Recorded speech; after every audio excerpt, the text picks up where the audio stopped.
अस्सलामु अलैकुम वरहमतुल्लाहि वबरकातुहू। मैं शम्सुल हुदा इंग्लिश लर्निंग सीरीज़ का 54वां सबक लेकर आपकी खिदमत में, लेसन नंबर 54। आज के सबक में हम शैल, शुड, विल, वुड के बारे में बात करेंगे।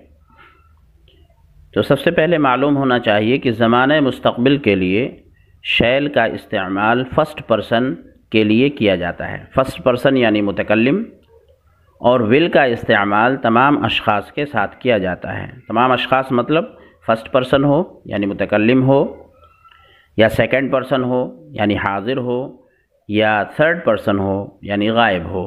तो इन तीनों के साथ विल का इस्तेमाल किया जाता है। लेकिन आजकल शैल का इस्तेमाल विल के मुकाबले में बहुत कम किया जाता है। तो जुमले के अंदर देखते हैं कि किस तरीक़े से शैल और विल का इस्तेमाल किया जा रहा है। पहला जुमला है आई शैल बी 20 ऑन फ्राइडे। मैं जुमे को 20 साल का हो जाऊंगा। तो ये मुस्तक़बिल का यानी फ्यूचर का जुमला है। इसी जुमले को हम विल के साथ भी इस्तेमाल कर सकते हैं। I will be 20 on Friday. मैं जुमे को 20 साल का हो जाऊंगा। अगली मिसाल है they will go to Delhi tomorrow. वो सब कल दिल्ली जाएंगे। तो इसके अंदर भी मुस्तक़बिल का माना पाया जा रहा है। कभी कभी शैल का इस्तेमाल सेकंड पर्सन हाजिर और थर्ड पर्सन यानी गायब फ़ाइल के साथ हुक्म, वादा और धमकी के इजहार के लिए भी किया जाता है। यानी शैल का इस्तेमाल सेकंड पर्सन हाजिर के साथ, फ़ाइल के साथ हुक्म, वादा और धमकी के इजहार के लिए किया जाता है। मिसाल से समझते हैं, जैसे he shall not enter my room again. वो दोबारा मेरे कमरे में दाखिल नहीं होगा। ये हुक्म है। यहाँ पर हुक्म का माना पाया जा रहा है he shall not enter my room again. It is my order that he should not enter my room again. तो इस जुमले के अंदर हुक्म का माना पाया जा रहा है। तो मालूम यह हुआ कि शैल का इस्तेमाल थर्ड पर्सन यानी ही, यहाँ पर ये थर्ड पर्सन है, गायब की ज़मीर है। तो यहाँ पर उसके साथ शैल का इस्तेमाल किया गया और हुक्म के माने में इस्तेमाल किया गया। इसी तरीके से अगली मिसाल है you shall have a gift tomorrow. इस जुमले के अंदर वादा का मफ़हूम पाया जा रहा है। You shall have a gift tomorrow, ये मेरा वादा है कि तुम कल एक गिफ्ट पाओगे, कल तुम्हें एक तोहफ़ा मिलेगा। तो यहाँ पर शैल इस्तेमाल किया गया है सेकंड पर्सन के साथ। यू प्रोनाउन है, ज़मीर है, और ये सेकंड पर्सन है यानी हाजिर है। तो इसके साथ वादे का मफ़हूम निकलता है। अगली मिसाल है you shall be punished for this.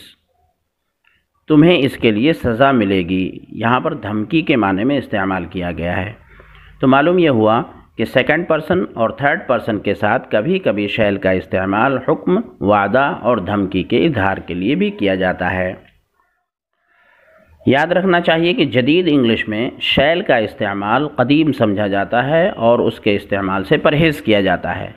अब तमाम जगहों पर विल का इस्तेमाल किया जाता है। विल का इस्तेमाल इरादा, मर्ज़ी, इख्तियार के इजहार के लिए भी किया जाता है। जैसे I will carry your bag. मैं तुम्हारा थैला, मैं तुम्हारा बैग लेकर चलूँगा। आई विल कैरी, मैं ले चलूँगा, योर बैग, तुम्हारा थैला। तो यहाँ पर ये विल है, इरादा है। अगली मिसाल है I will try to do better next time. अगली बार मैं बेहतर करने की कोशिश करूँगा। तो यहाँ पर इरादा है कि इरादे के इजहार के लिए इस जुमले के अंदर विल का इस्तेमाल किया गया। I will try to do better next time. अगला इस्तेमाल विल का इस्तेमाल मफरूज़े और गुमान को बयान करने के लिए भी किया जाता है। जैसे मिसाल से समझते हैं, this will be the book you want. ये वो किताब होगी जो तुम चाहते हो। यहाँ पर मफरूज़ा है यानी फ़र्ज़ करके किसी आदमी ने कहा कि शायद यही वो किताब है जिसे आप चाहते हैं। This will be the book you want, ये वो किताब होगी जिसे आप चाहते हैं। तो यहाँ पर मफरूज़े के माने में इस्तेमाल किया गया। अगली मिसाल है that will be the postman. वो डाकिया होगा। ये गुमान को बयान करने के लिए है। यहाँ पर विल का इस्तेमाल गुमान के माने में इस्तेमाल किया जा रहा है। That will be up the postman, वो डाकिया होगा। शुड और वुड का इस्तेमाल शैल और विल के माजी के तौर पर किया जाता है। हमने अभी इस्तेमाल किया शैल का इस्तेमाल और विल का इस्तेमाल किया, लेकिन शैल का माजी शुड आता है और विल का माजी वुड आता है। तो शुड और वुड को माजी के तौर पर इस्तेमाल किया जाता है। जैसे मिसाल में देखते हैं, I expected that he should get first prize, मुझे उम्मीद थी कि वो पहला इनाम पाएगा। तो आई एक्सपेक्टेड, उसके बाद दैट आ रहा है, he should get first prize. He should get first prize ये रिपोर्टेड स्पीच है, यानी इनडायरेक्ट स्पीच है, मकूला है जिसको नकल किया जा रहा है और मकूले को हम माजी में ले जाते हैं, इसलिए यहाँ पर शैल के बजाय शुड इस्तेमाल किया गया। अगली मिसाल है, he said he would be 20 next month, उसने कहा कि वो अगले महीने में 20 साल का हो जाएगा। यहाँ पर भी हमने ही वुड बी 20, ये रिपोर्टेड स्पीच है यानी मकूला है, इनडायरेक्ट स्पीच है, इसको नकल करने के लिए हम माजी में ले जाते हैं, तो इसलिए यहाँ पर भी विल का माजी वुड इस्तेमाल किया गया। तो जुमला हुआ, he said he would be 20 next month, उसने कहा कि वो अगले महीने में 20 साल का हो जाएगा। शुड का इस्तेमाल जिम्मेदारी और फरीज़े को बयान करने के लिए भी किया जाता है। शुड का इस्तेमाल जिम्मेदारी और फरीज़े को बयान करने के लिए भी किया जाता है। जैसे we should obey the laws, हमें कानून की इत्तिबा करनी चाहिए। तो चाहिए यहाँ पर तर्जमा होगा शुड का चाहिए, we should obey the laws, हमें कवानीन की इत्तिबा करनी चाहिए। तो यहाँ पर ज़िम्मेदारी है और फरीज़े को बयान किया जा रहा है, ये हमारा फ़रीज़ा है कि हम कवानीन की पासदारी करें। अगली मिसाल है, you should keep your promise, तुम्हें अपना वादा पूरा करना चाहिए। यहाँ पर भी ज़िम्मेदारी के माने में इस्तेमाल हो रहा है। अगली मिसाल है, स्टूडेंट्स शुड ओबे देयर टीचर्स, तलबा को अपने असातिज़ा की इताअत करनी चाहिए, ये भी ज़िम्मेदारी है और फरीज़ा है। तो मालूम यह हुआ कि शुड का इस्तेमाल ज़िम्मेदारी और फरीज़े को बयान करने के लिए भी किया जाता है। शुड का अगला इस्तेमाल, शुड का इस्तेमाल मस्दर कामिल के साथ। मस्दर कामिल हमने पीछे के सबक में बतलाया था कि मस्दर कामिल यानी किसी फ़ेल के साथ जब हैव लग जाता है और वो फ़ेल थर्ड फॉर्म की शक्ल में इस्तेमाल होता है। टू हैव रिटन, ये मस्दर कामिल है। तो मस्दर कामिल के साथ माजी में किसी ऐसे फरीज़ों को बयान करने के लिए किया जाता है जिसकी तकमील न हो सकी। यानी शुड का इस्तेमाल जब किसी मस्दर कामिल के साथ हो तो उसके अंदर ये माना होता है कि किसी ऐसे फरीज़े को बयान करना होता है जिसकी तकमील नहीं हो सकी। मिसाल से समझते हैं,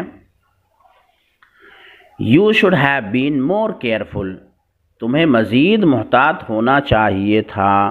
तो यहाँ पर शुड का इस्तेमाल हैव बीन, ये परफेक्ट इन्फिनेटिव मस्दर कामिल के साथ हो रहा है। तो मालूम ये हुआ इस जुमले के अंदर कि एहतियात और मुहतात होने की जो हालत थी वो मज़ीद होनी चाहिए थी, यानी उसकी तकमील नहीं हुई, एहतियात ज़्यादा नहीं की जा सकी। तो इस जुमले का तर्जुमा होगा, you should have been more careful, तुम्हें मज़ीद मुहतात होना चाहिए था, यानी जितना मुहतात होना था वो नहीं हो सके। तो मालूम ये हुआ किसी ऐसे फरीज़े को बयान किया जाता है जिसकी तकमील नहीं हो सकी। शुड का इस्तेमाल मस्दर तमाम के साथ जब इस्तेमाल किया जाता है। शुड का अगला इस्तेमाल इम्कान को बयान करने के लिए किया जाता है। जैसे he should be in the market now, उसे इस वक्त बाज़ार में होना चाहिए। तो यहाँ पर शुड ये इम्कानी माने को बयान कर रहा है। तो इन तमाम को आप अच्छी तरीके से याद कर लें कि किस तरीके से किन मानों में शैल, शुड, विल और वुड को किया जाता है ताकि इस्तेमाल में दिक्कत ना हो।